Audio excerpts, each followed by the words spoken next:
Writing from the soul is the mother of all invention, and 21 Grams is back for another season of this exploration. We will look into the artist and the art they create.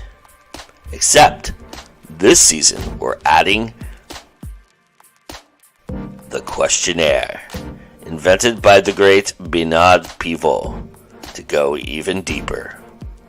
They say 21 grams is the weight of the soul, and this show is the scale.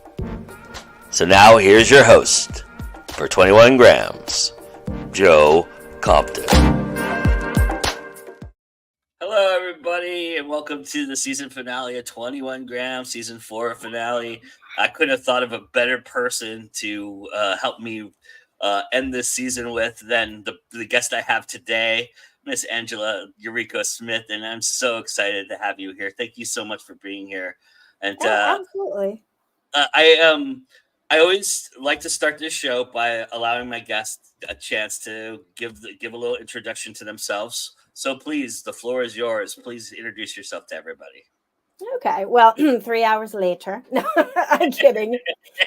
No, I'm Yuriko Smith. I write just about anything I can find to write. I have written for popcorn packages at one point, and I've written for food, yes, but I usually do horror, science fiction, nonfiction, and poetry. I published Space and Time magazine, and as of this last year, I've been running Authortunities, which is a author calendar. All of the authorly events I can find, put down by date with the links and everything, so that we can be organized and make money as authors. So, and that pretty much sums it up. And I'm super happy to be here. That's awesome. Especially the last show. So I guess I'm like a show breaker, maybe. Like I will break the season. It's all good. It's all good. Well, we may or may not be back for season 5, but if this is the way it goes, this is the way it goes. I'm very happy with that. So yeah, if it's not back, it's my fault. You guys can just blame me. I broke the whole thing. No, Anita's here. She says hello. Hi, Anita. I wanted to start because this is a rare opportunity for me, because I don't often get. I've had a lot of Bram Stoker nominees on these shows. I've had a lot of award show folks on here before, people who've been nominated for awards, but I haven't actually. It's been rare that I've had somebody who won it. I know that Lisa won one after I had talked to her, so I didn't get a chance to talk to her about it. Take us through the experience of first being nominated for an award that is very prestigious and then actually winning it. What is that experience like? I'm going to say the first time, nerve-wracking. I smoked for like 3 months, and that was back in 2019. It was a finalist I did not win, but that was probably the most nerve-wracking of the entire thing. I chain smoked for 3 months, and I don't really smoke that much. I mean, I don't actually smoke at all, really, right now, but and I just couldn't sleep. I couldn't rest. I mean, it was just like anxiety. The second time around was kind of like much more casual because I've been through it. And that is when I won twice. So maybe I don't ever want to say it's underwhelming, but it was kind of like, oh, well, that wasn't worth all that stress the first time. But it was really exciting. Just to be nominated is really, really cool. And it winds up opening all kinds of doors for you. They're way heavier than I thought. Yeah, they look heavy. Kind of like, yeah, I'll actually, because there's so many details on them. I'll kind of do like we'll do a house tour, a Bram Stoker house tour. But they're modeled after, I want to say like the Lovecraft house, I think is what it is. Yeah. There's all these like cool little, like, it almost reminds me of Beetlejuice, like details. So very whimsical, very, and then of course the door, that's the big famous thing, is the door opens and closes. But yeah, super. On your side there. And I want to see these used as a murder weapon sometime in some story, because they really could. You should definitely do somebody in with them. And that's pretty much it. I mean, and then there's just a lot of busy work afterwards with like interviews and, like you feel like you're held to the standard of performance, and then that's anxious. And then I've kind of like settled down to where I'm like, I'm just going to be myself and probably screw everything up. And then there is my freedom. So, How do the Stoker folks groom you? Do they walk you through how the process works? Do you guys do a rehearsal? How does that process go? no, not at all. When you become a finalist, you are asked to think of a speech just in Hmm. case, because you never know until the card is actually out of the envelope. In fact, nobody knows. Right. I think there's like two people that know besides the Yeah. award people. And so they just tell you to have a speech ready in case. And if you're not going to be attending, like this time, I won't be able to attend in person. So I'll video an Mhm. acceptance speech. And yeah, and then that's it. And then if your name gets called, you're finding out with everybody. You go up there, try not to hyperventilate. Don't sit at the back of the little banquet room because then it takes you forever to get up there. That was me this last time. And you say your speech and then it's over. And Do they then tell you when your award is going to happen so that you're not, so they make sure you're not in the bathroom or anything like that? no, but yes, kind of, because you have like A a program? program at your table, Mhm. and I mean, you just sit wherever and then you can follow along on the program. So you could be in the bathroom when your name is called, but you're not likely to because you can see what categories you're in and, Yeah. as they come Mhm. up.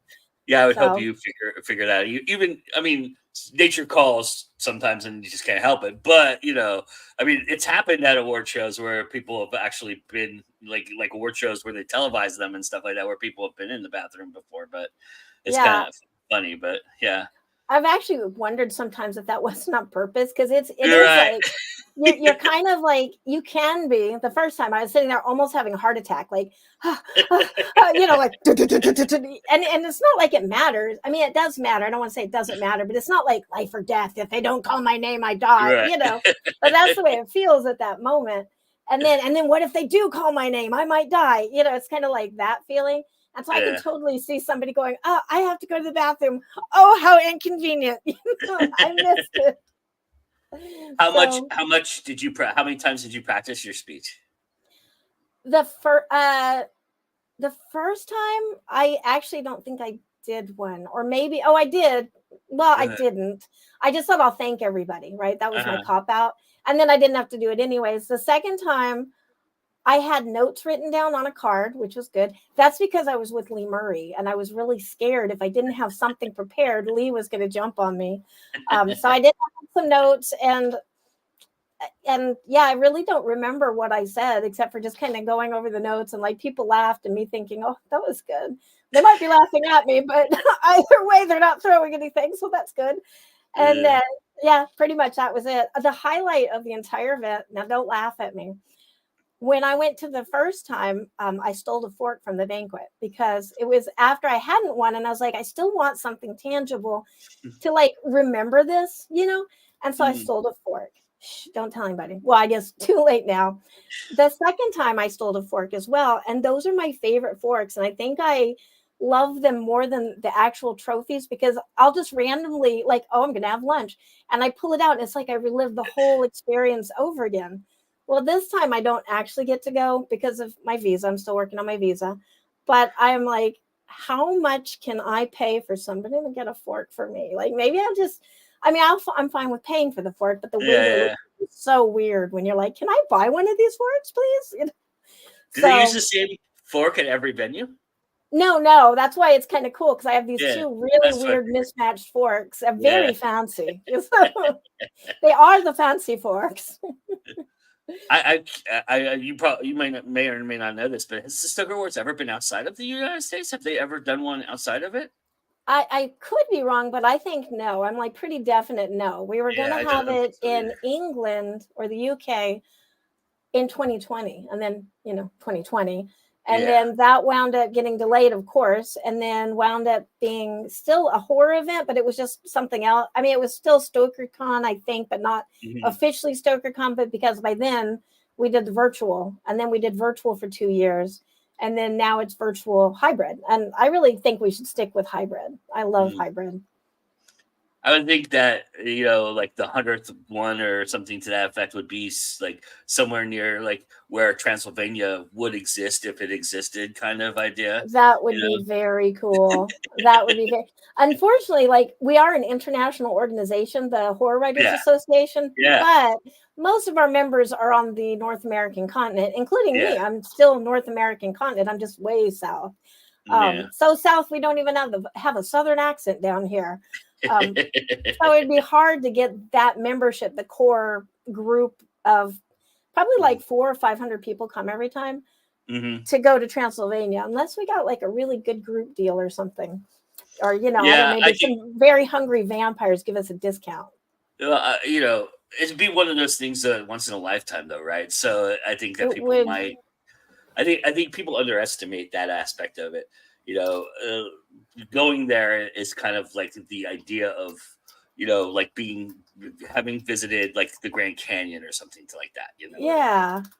I'm actually Googling now. When is the 100th anniversary? And they gotta be pretty close. I would imagine they're in the 60s or 70s right now. So maybe even the 80s. I'm trying to think of. Well, the Bram Stoker Awards are actually kind of new. Well, Yeah, now, but they've done a con version of this kind of idea before. yeah. They called it Bram Stoker, but Yeah, because it was always in conjunction, I want to say, with World Horror Con. yeah, yeah, something like that. Yeah, Yeah. you're right about that. Yeah. And then it was established in 1987. Oh yeah, so they've got a long time to go. Well, Yeah, I'm we'll not we'll going to do all be that long math. gone by the time the 100th one comes around, so it really doesn't matter. Yeah. Well, we should push that then, because I don't want to be old and dead Yeah, by the maybe the time they. 50th then. The 50th Yeah, would be 3 years from now. So 50th is a good time. yeah. I, So I will. I or will put that. I will put that forth 13 in the years from now. board. We'll Yeah. see how well that sticks. But Yeah, it would be 2037. That would be 2037. So that would yeah, be, yeah. That would be 13 years from now. So that's not yeah. Well, see. You know what? Start saving now, everybody. right. We're Yeah, going there to you go, everybody. Transylvania. Yeah. I mean, so you have to be a member of HWA to be in the Stokers.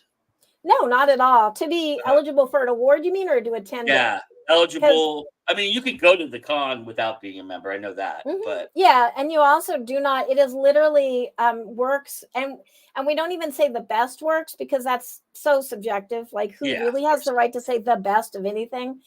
So it's excellence in. It's Mhm, pure voted excellence in a category, and it is really open to anybody who writes a work of darkness. mhm. So, and even that sometimes can be pretty subjective because horror is everywhere. We're in Right. every genre.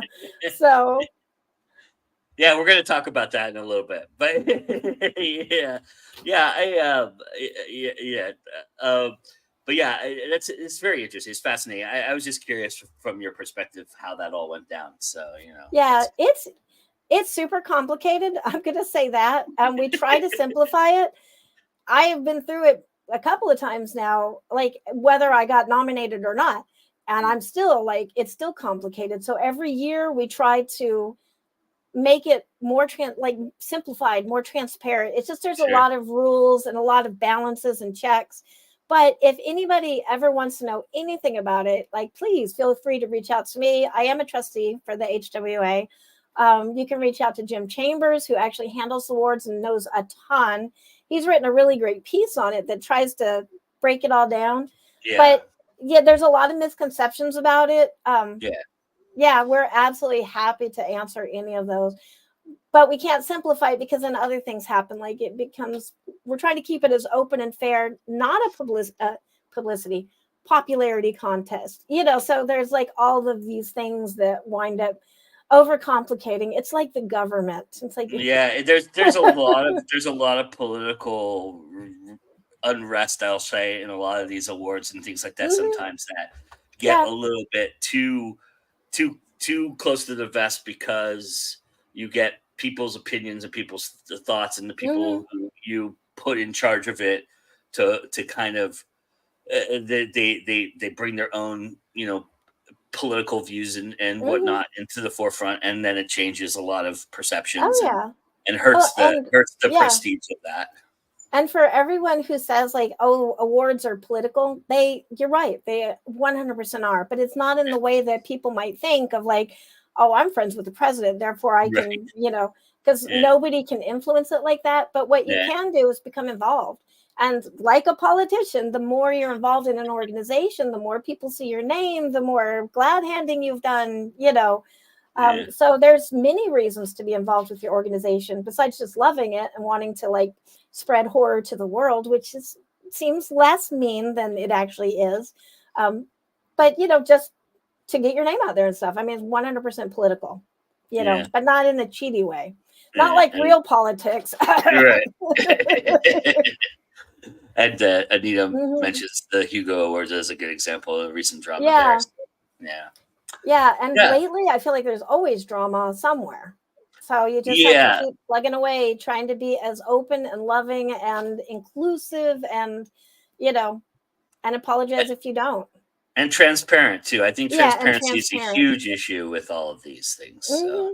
that usually Yeah. becomes the thing that kills it is Hmm. people not being transparent, But Yeah. So all ask right. me anything. I'll be transparent.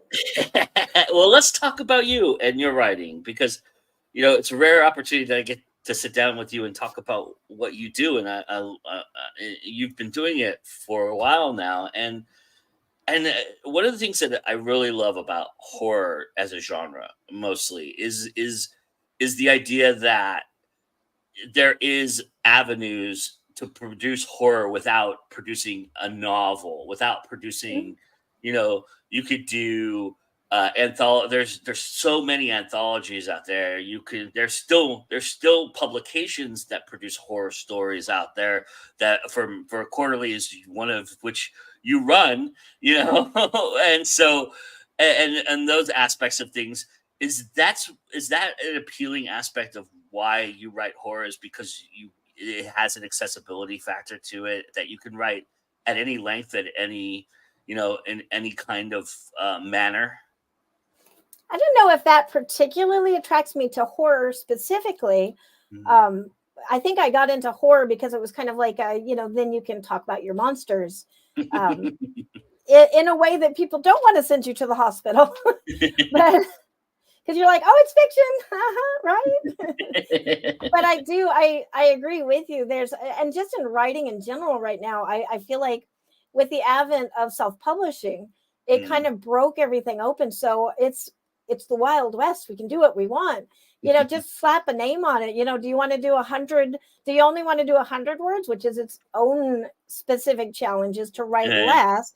Oh, we'll call Right. that a drabble. Do you want to do a flash? Do you want to do, a poem? How about a prose poem? How about a pantoum? How about we're broken wide open for all kinds of genres, and then we're breaking it down even further to like haiku, sci-fi coup, horror coup, So while that's not why I do horror, like because of the wide variety, I love it. I love what we're doing with the entire publishing market. Burn it all down and rebuild it in our own image.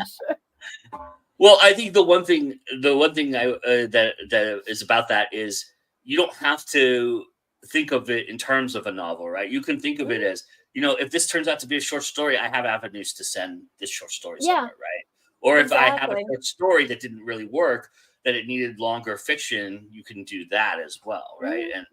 And then you have and you can the reuse novella, which stuff. gets in between each of them. So Yeah. And if you say you wind up writing something and you write it as a novella, and then later you add on to that story from a different perspective, and then maybe do it again. Well, now you do have a novel, right. So there's like just so much you can do with it. Mm-hmm. And unlike another genre that you frequent in science fiction, collections are a big part of the horror genre as well. You can do short story collections, you can do poetry collections, things of that nature within that genre. Yeah, and I think that horror works really well with short stories, especially because it's a flash. I need to terrify you. It's hard to be terrified for a long time. It's hard to I mean, and I think since 2020, I could be wrong. This is my perception. So, don't jump on me, anybody. But I feel like we have less appetite for horror as people, human beings, because we have seen so much of it. Horror is great when it's fictional. But when Yeah. it's like in the news all the time and you're around the corner and there's so much stress and real terror in the world right now that I feel like our appetite for it has gotten shorter, like lesser. I know that I don't write as much straight horror as I used Mhm. to. And I've actually had happy endings, which is kind of, I mean, people still died and there's still lots of blood, but in the end, It's the right people who die. yeah, there's a couple people that were happy. Yeah. So, Yeah, and I also think we've evolved as horror audiences too, right? The things that go bump in the night are not exactly the things that excite us as horror fans anymore, right? We mhm, like the psychology and the breakdowns and the steps that almost like a mystery reader might enjoy, where we see from A to B how this creature became this and mhm, why they did what they did, right? And to kind of toe those gray lines. I think yeah. all fiction is starting to be more of that, where you're towing a grayer line. But horror, especially, I think had to evolve, and I think there's some really really smart people writing horror right now. Mhm. Yeah, and Your I think present company we've included. oh, thank you. I'll send you your money in a little bit. PayPal. Yeah, and I think as readers, as consumers of horror, and speculative in general, we've gotten a lot more discerning. Like we're Mm, now aficionados. We don't want. I mean, when I was growing up in the '80s, it was horror was like one thing. It felt like yep. there was not a lot of variety. The blonde girl in the white shirt was always the one that was pretty much going to die. You just knew these tropes. And Mm, now there's just a lot of variety and like seeking the international stories and cultural stories and villain as hero, like the monster winds up being the hero, which was really in a way Frankenstein. Like back, mhm. way I feel like I always felt like Frankenstein was the hero.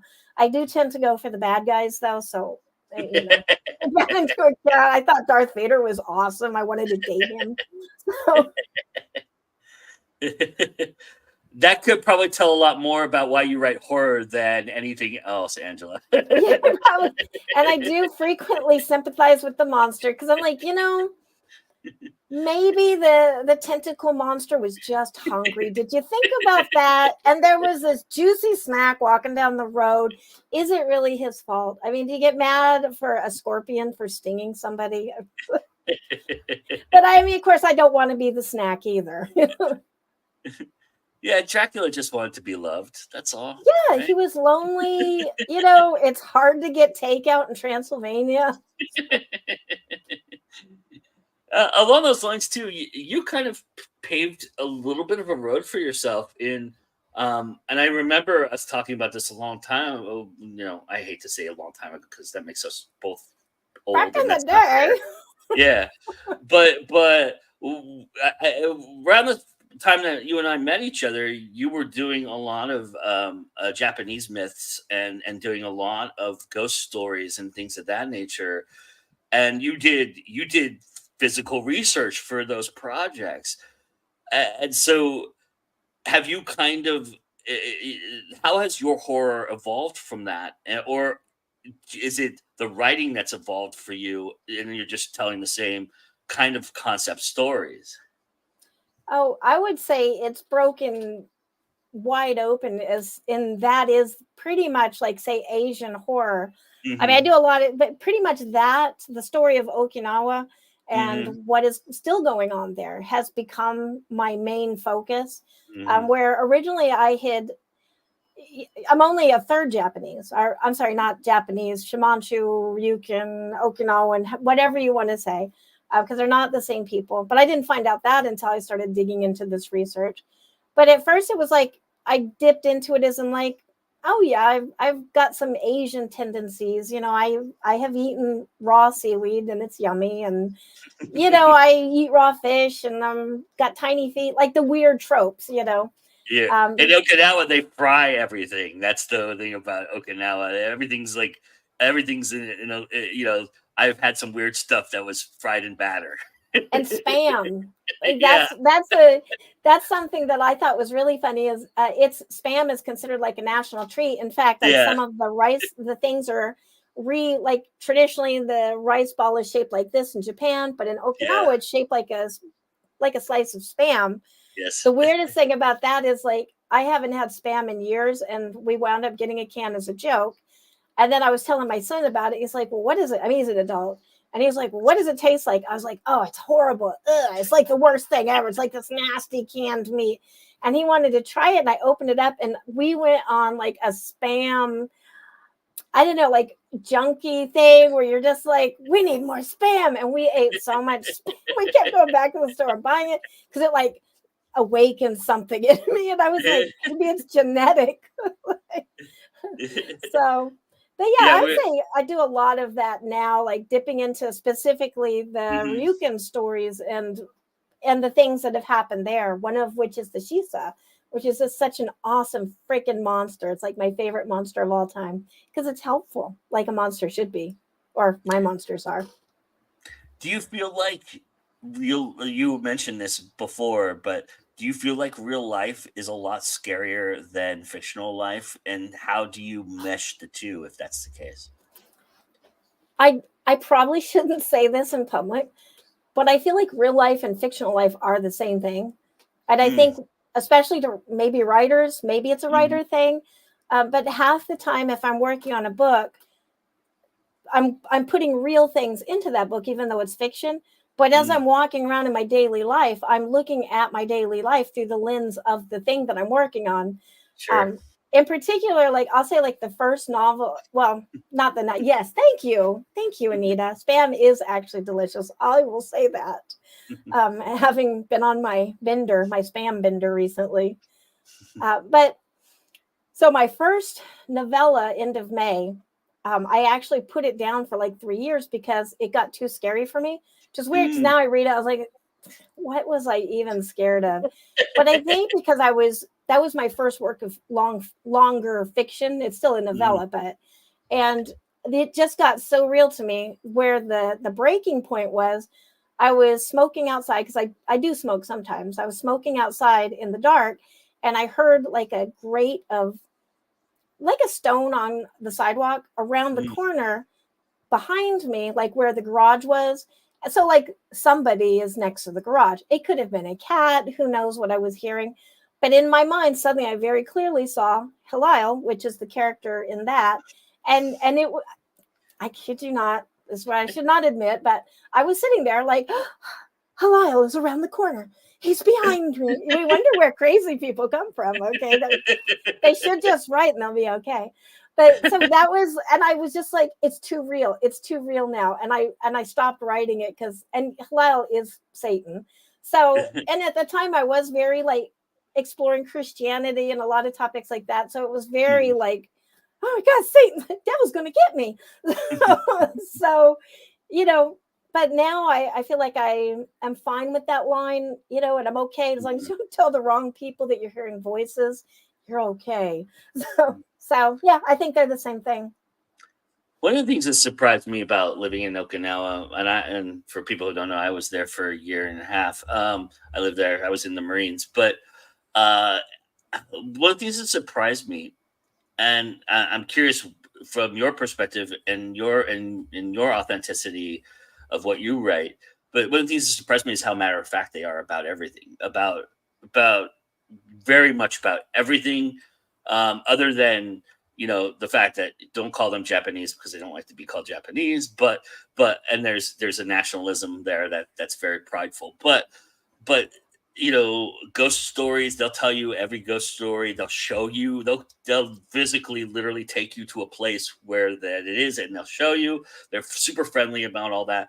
All of the World War II stuff, all the monuments that are still there to this day, and all the things that are there, like they have shells from bombs and casings that are embedded in the ground still there, and they'll go and show you these places, and they'll go, oh, don't take the tour, let me show you the real thing, right? And they're very matter of fact about all that, and that really surprised me. And it's very cool to have that experience and feel safe. I mean, if somebody were to come up to you and go, oh, let me take you to the real Compton, California, yeah, don't get in that guy's car, you're not coming back. But with Okinawan guys, I always felt like that wasn't going to be the case. I felt like, okay, yeah, take us, let's see it. Kind of thing. Yeah. You know I what I think, mean? Though. yeah, ghosts and stuff are such, and I think that's an Asian thing in general. Mm, Ghosts are just part of life. Like your mhm. ancestors are always with you. There is no real distinction between living and dead, except which stage of that you're in. Like you're always here. You're never gone. Yeah, And so in Okinawa, where all of the war happened, and it was so horrific, and I'm not even going to get into it here because it yeah, goes so dark. And yeah. I do always, at first I went through the thing of like, oh my goodness, look what happened to, my people. I've never even had a Mhm. concept of my people because I was always this weird blend. Um, and and then the shock, and then realizing, oh my, this happens over and over to different people. It's not Yeah, unfortunately isolated. And I think that's why my horror has kind of gotten to be more realistic. Horror is real and it's among us, and we need to actually do things to stop it, like maybe evolve would be great. But going back to what you're saying about the matter of factness, I think it is just, the what is there culture. to hide? This is, Mhm. you know, Yeah, it's a fact. Lots of people died here. Listen, we can still hear them, kind yeah. of thing. Yeah, I like the fact too that they're like, yeah, no, don't let the government tell you where to go. Let us show you where to go. Because Yeah. you know, Well, I think there's a lot of distrust for the government, the Japanese hmm government, because a lot of yeah, the stories are actually the stories that did happen are being erased from the textbooks, yeah, much like in America right now. yeah, Kind of. I think that also is unfortunately very common. yeah, And so there's like, we have to remember. That's one reason why I started writing so many stories from the Ryukyu culture, because it's a oral culture. There is actually no written language, which right there kind of was like, what? How am I part of a good thing that I'm only 1/3 of the people who don't have a written language, So, but then later it was like, oh, but I can actually preserve some of this then, and that's the big push. The mm, the language itself is called Ushinaguchi, and mm, it is on UNESCO's dying languages, like endangered languages. That's the word, mhm, endangered languages list, because so few people actually can speak it now. mm, yeah. It's interesting. I mean, how important is it for you that authenticity be part of what you write? Is that the be all end all for you? It depends on what I'm writing, but I think that if I don't have authenticity in it, the reader can't believe it. Um, Hmm. but if I'm writing things about Shimanchu or Yukon, it's 100% important to me because I am Hmm. carrying on a story. Even if it's a fictional story, I'm carrying on cultural aspects that I want to be remembered, for my kids to remember, my grandkids. So then I do try to be very accurate. If I'm writing something like Perfect Girlfriend, about it doesn't even exist. It's a riot dolly, which is basically a big sex toy that we get dropped down on riots to distract the rioters. A robot, of course, or an android. I really didn't have a lot of authenticity in that, but I did look up a bunch of stuff like computing language and how does a computing language work with, like, what is the pattern for making a realization, because she has to make realizations in this. What is the language that would be used in her mind, and Mm. I do look up a lot of how to kill people, for authenticity, but that might be just fun. you know but I think the reader, if you tell a lie that's not backed up by, that's the best lies, right? And writing Mhm. is a lie. The best lies always have that grain of truth. And if you're just making something up without that authentic nugget of gold there, somebody will read it and just, they now don't believe anything that you said. So I think it is pretty important. And as far as the monsters go and things of that nature, and the details that follow the monsters, is that part of the authentic process for you? Do you try and stay as close to the myth as possible, or do you take some creative license for some of that? With monsters, now, again, I might be crazy. but I feel like I have an affinity towards the monster. Like the monster already exists. Like Yeah. I always feel like the story always already exists. And so I'm just like putting it down on paper and like pulling out the details and verifying the details to make sure I got it right. But the monster itself, I feel like already exists. And so they can decide how they want to be, but it still has to be logical. Like you can't have, like, I always wonder why monsters in space have tentacles, because like, why would they be so aquatic? I realize we do have a lot of aquatic stylings in our space monsters, but there's no water, or is it water? You know what I mean? Like I just feel like there has to be a reason why we have so much aquatic details in our space monsters. Because, space is dry. As far as I know, I've never been there, but there's no water. I would assume it's because of I would assume it's because of the gravity aspect of it. Yeah. But then I'm like that. But it's like a big assumption for us to. Yeah. But it's because that's what we're familiar with is water. Yeah. But then that means like you can think about it and now break that and come up with something probably. Like I would almost think a monster in space. I know this has been done. I can't think of any monsters, but would have no form. It would be formless. Like it would be dark matter, or like why would it even be physical necessarily? Maybe that's why we don't find intelligent life, because it's there, but it's not corporal like we think of corporal. Right. So I feel like I did not answer your question. I went off on a side note about monsters. No, you did. It's fine. So I mean, for you, blending genres and putting genres, other genres out there, do you feel like you're always leaning on your horror a little bit more, or do you feel like the reason why you write those genres is to kind of get away from the horror sometimes? I don't know. I mean, horror just happens. I think when I'm writing, like I usually, I mean, if I'm writing for a call, like I want to write something for the science fiction thing, I tend to go science fiction-y, but horror will just wind up being in there. That's why I kind of feel like horror really is everywhere in every genre. You can have a romance. I mean, there's degrees of horror, but if you some romances are horror.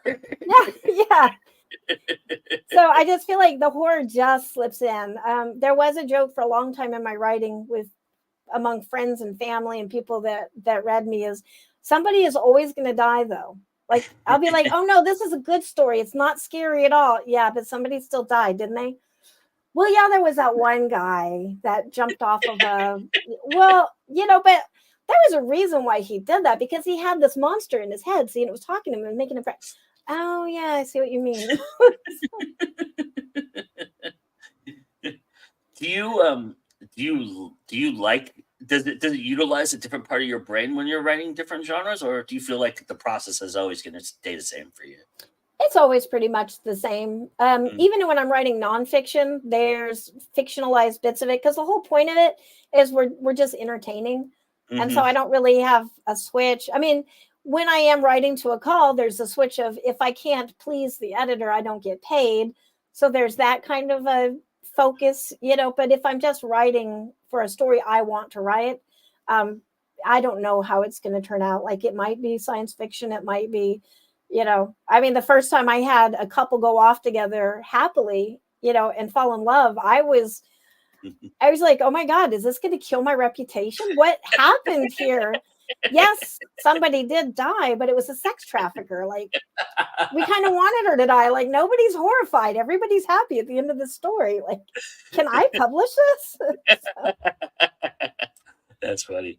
And Leah says it's not horror if the body count is below 3. So this is true. The other thing that I really wanted to talk to you about before we run out of time is the idea that women in horror is a really big thing right now, and it is pushing that out there and putting that concept out there. You're a part of a group that does a lot of that. I talked to Anita about this a little bit as well when she did her episode, but I'm curious how important that is for you. How much that matters in representing the horror genre as a female writer. I'm really happy with all the women in horror stuff that's going on right now. I want to make sure that we're doing inclusion without exclusion, though. I Yes. hope it never turns like it flips and now suddenly there's no males in horror. I mean, I just really love the idea of it being equal to all. I think for me, I never perceived myself as a woman writer Mhm. as being different. I just wrote, and it's the only thing I could do that I was good at, so I just did it. And I never had a sense. I mean, when I think back now on it, like I can look back and go, "Oh, that was sexist," or, you know, that boss was sexist, or that was a sexist situation. That's why I Yeah. didn't get that assignment. But in the moment, I don't really see it that way.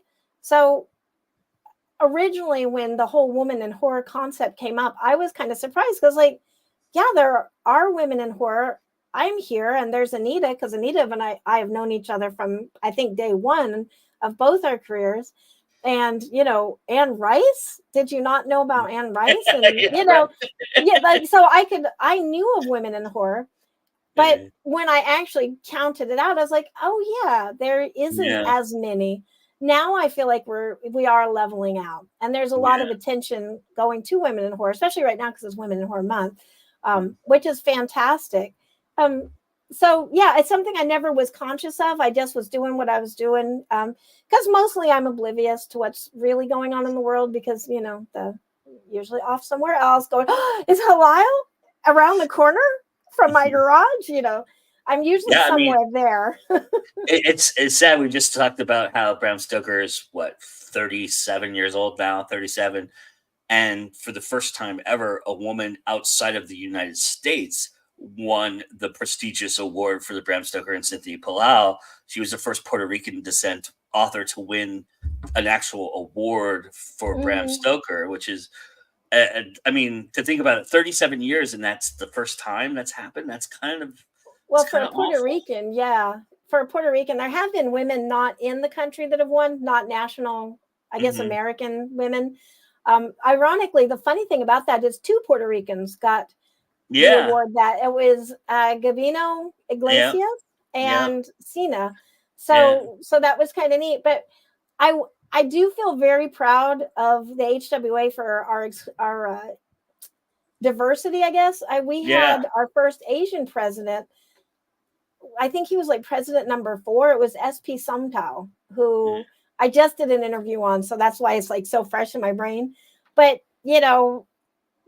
we've had many women presidents. I mean, they were back in the early days. So I feel like horror as a genre is very inclusionary because we know what it's like to be the monster. We know what it's like to be the unpopular kid because most of us Mhm. are. When you Yeah. grow up talking like usually we do, you are the unpopular creepy kid. We just don't have a lot of the barriers, I feel like, towards and judgment, because we know sometimes monsters friends, sometimes friends are monsters. So we have a lot less. It is more like, who are you genuinely? And that's what we engage with, not a perception of who you might be. And I didn't mean to crap on the HWA. That wasn't my Oh intention. no, I didn't take it that way. There are so many people that crap on about the HWA, every organization. It's like they're all Yeah. used to it. Crap Yeah. happens. My point is that things are happening, and Oh yeah.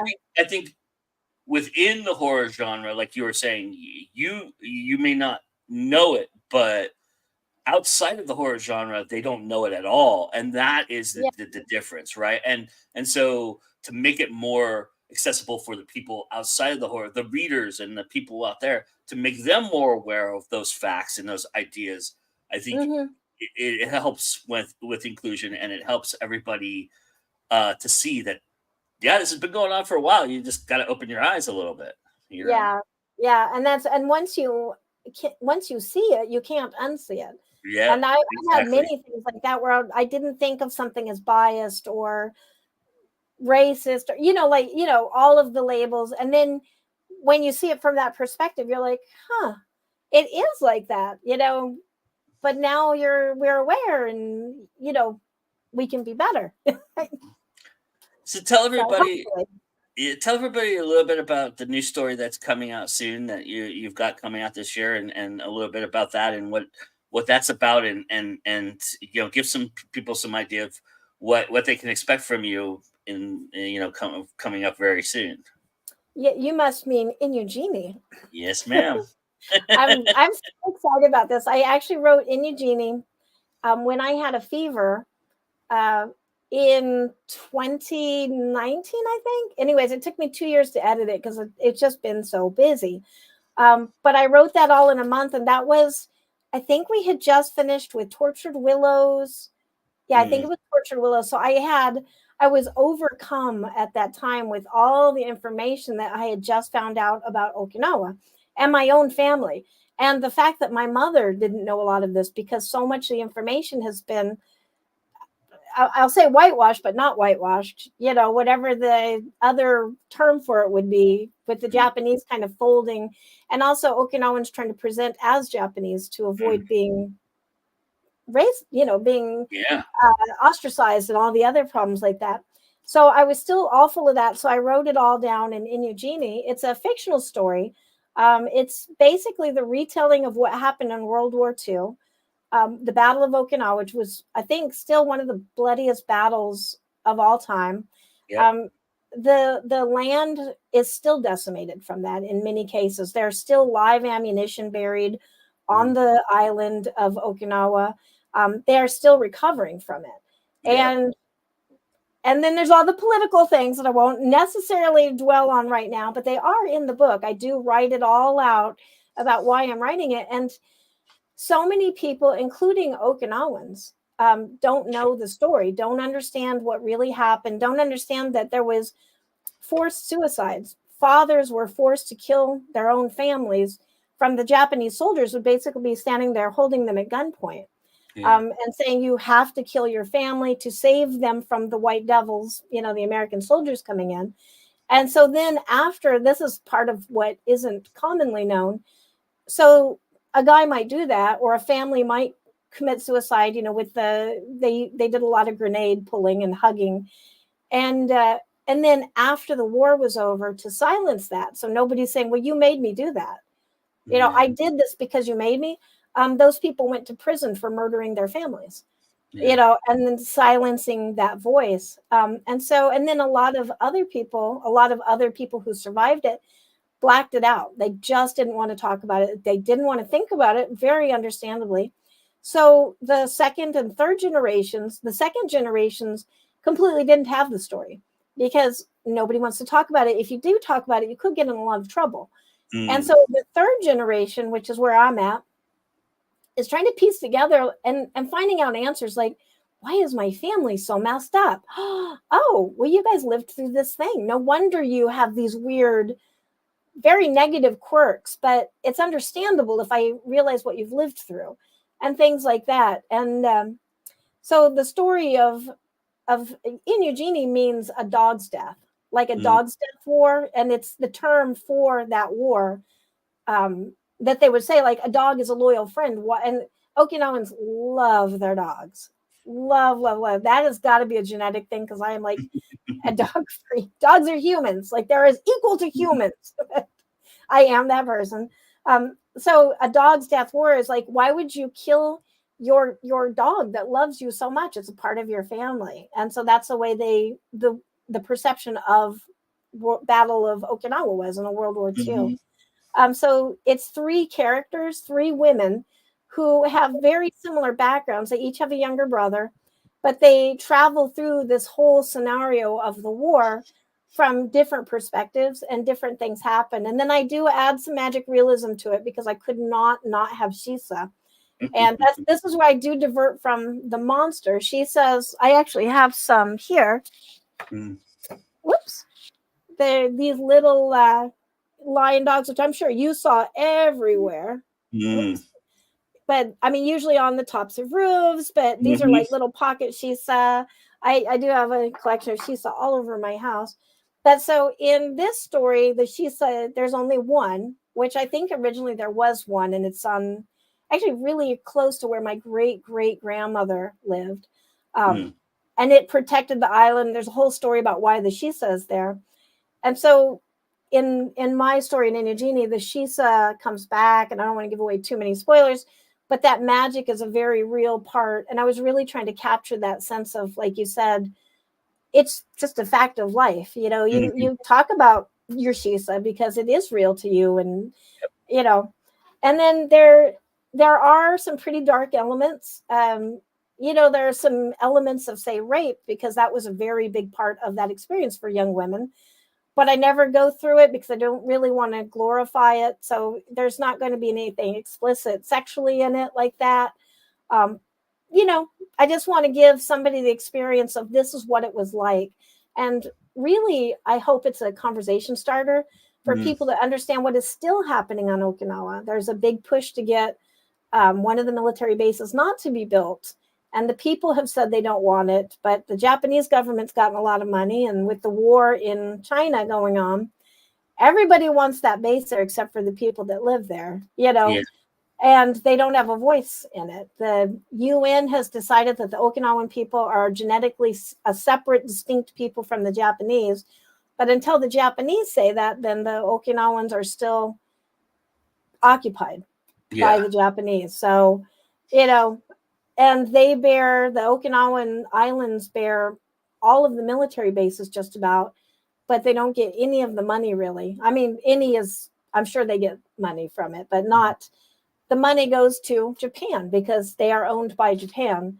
So there's all of that in it as well. So that's what I'm hoping, is this story will open it up to give people the experience of what did happen there, to help people remember who were there. And I use a lot of real stories, things that really happened, but it's my dramatic retelling of it, of course.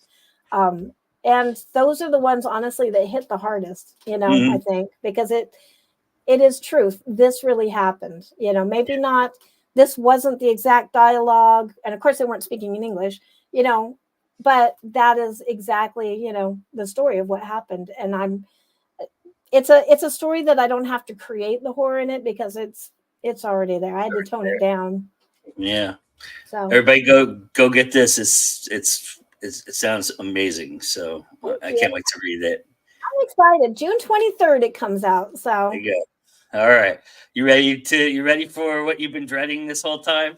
Yeah, well, I'm scared this is what's going to break your whole show. So this is the questionnaire. I have no idea what's coming.